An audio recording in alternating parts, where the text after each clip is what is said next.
Welcome back from that break. Glad you're still watching Science Breakfast with me, Alan Hubbard, and the sign language interpreter is Esther Kendi. Now, this is the second story that is making headline in the country, and it is with Gachagua as he accuses President William Ruto of sponsoring youth to block his Meru rallies.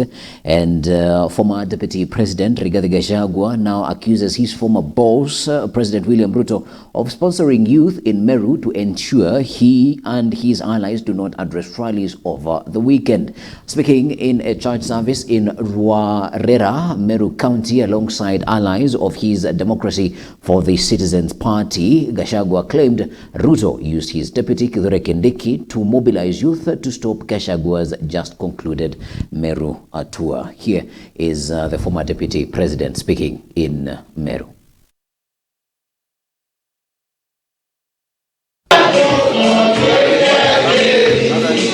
Karibu watu 1000 ameweka pale Lare, na watu hao wamesema leo watu watakufa. Sisi tumesema sisi ni watu ya Mungu, hapa ni nyumbani. Hata kama nitakufa, nikikufia hapa Meru kwa mama yangu, hata ni sawa, kwa sababu hata mimi niko na shamba naweza ziko hapa. Yeye amepoteza kura milioni 4 akifuata kura milioni 1. I may not be very experienced myself, but I know leaving 4-5 million votes for 1 million is not political wisdom.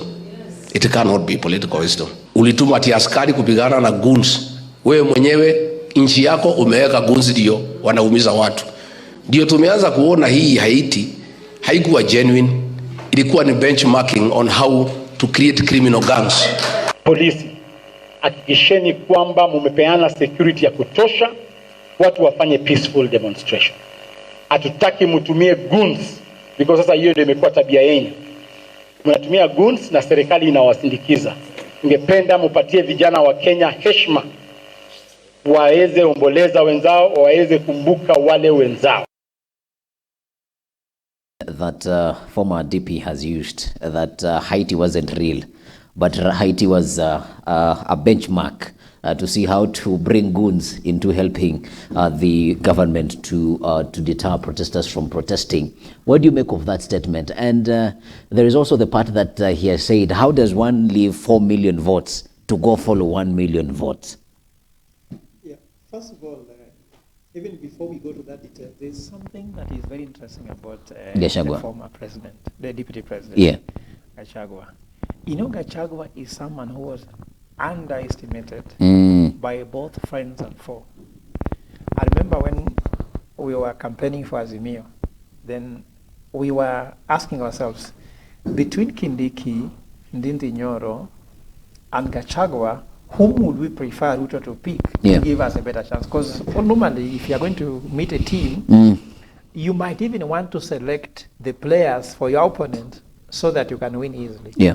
And people prayed they picked Gachagua. Why? Because they knew it would be very easy to deal with him. Because if you match Ndindi Nyoro with Martha Karua, you can tell, isn't it? Yeah.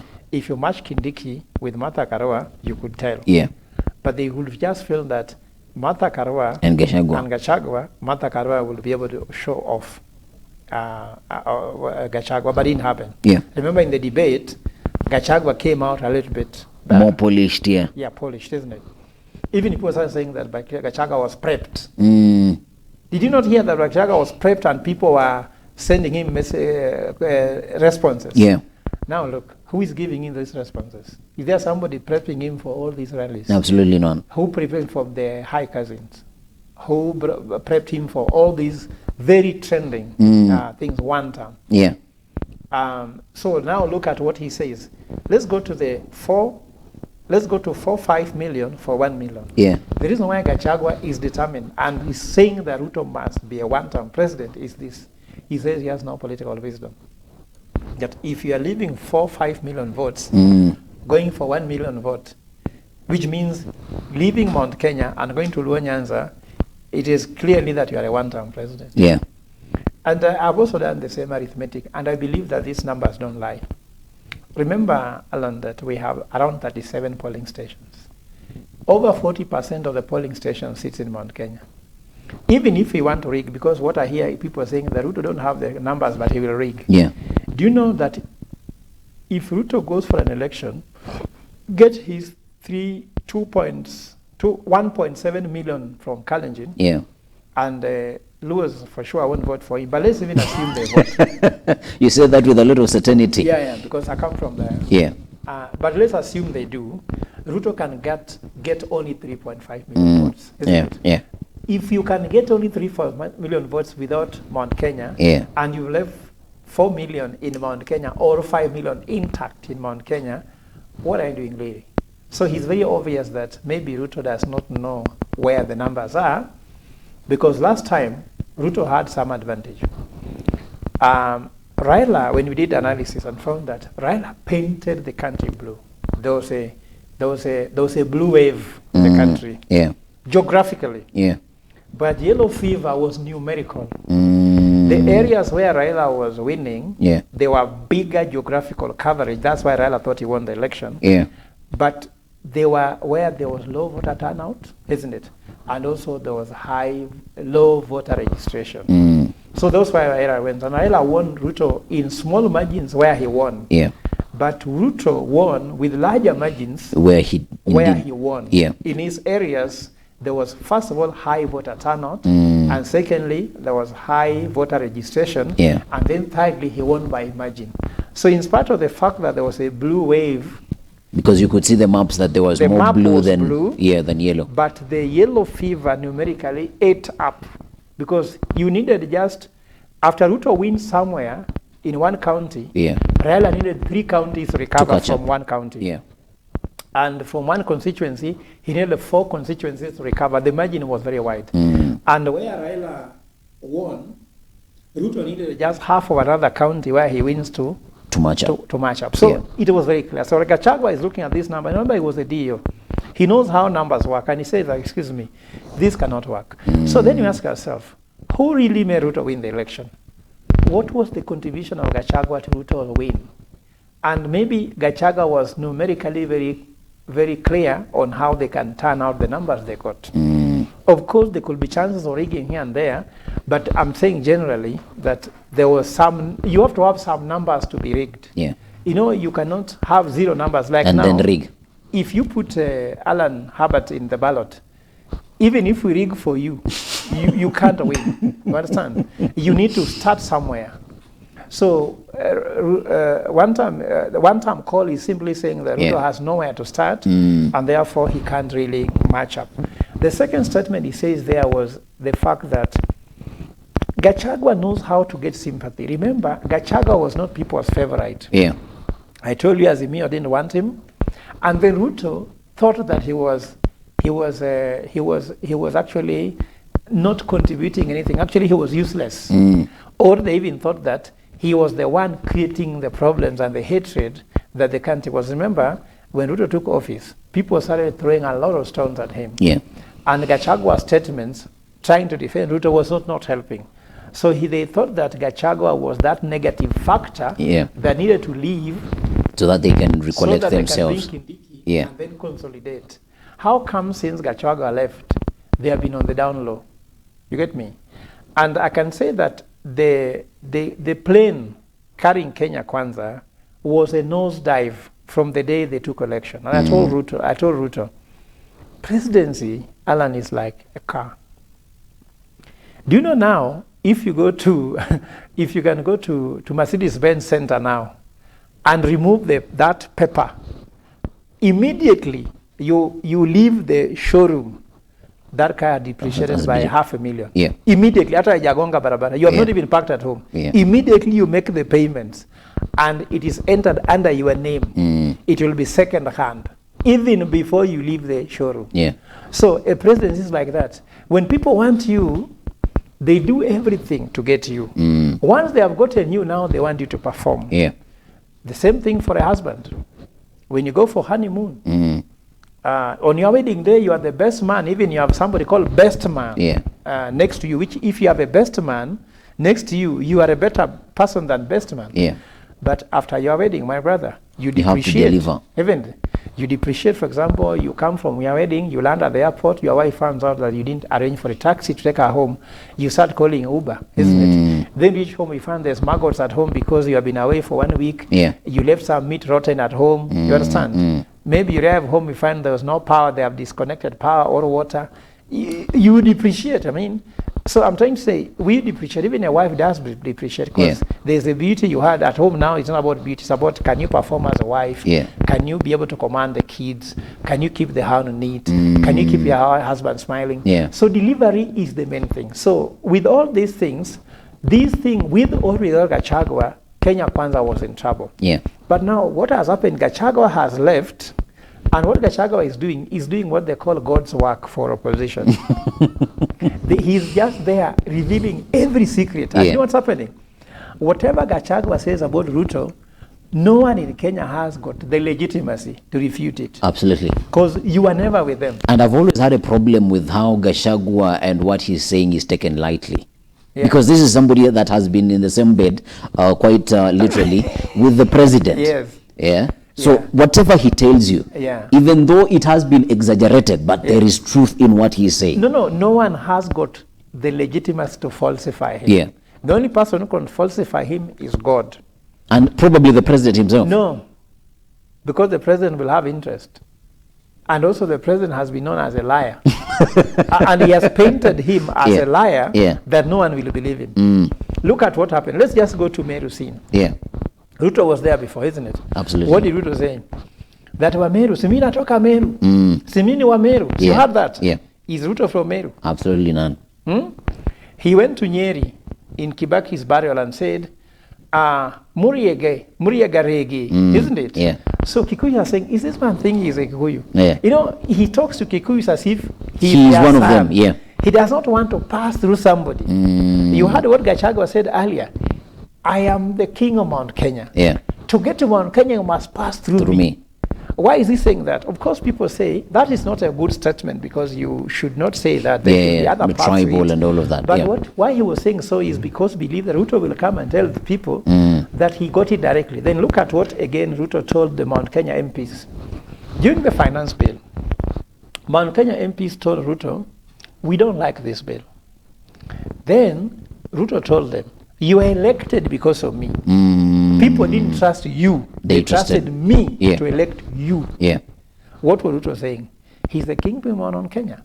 So what is happening here is that Gachagua is trying to show Ruto he's the kingpin of Mount Kenya. And that's why you saw he was saying that Ruto now is using the youth now that he's paying as paid goons, and actually they call them transported. They are not even Mount Kenya youths. They are transported to disrupt him. So that's why he's trying to bring the narrative that no one can disrupt him in Mount Kenya apart from transported and paid goons. And then secondly, you heard it went personal. Ruto said he's an investor in Meru, isn't it? What did Gachagua tell them? Musununue mandazi na chai kwa hiyo hoteli yake. You see, it is going personal attack and business attack. Let his hotel stay there. Investing what?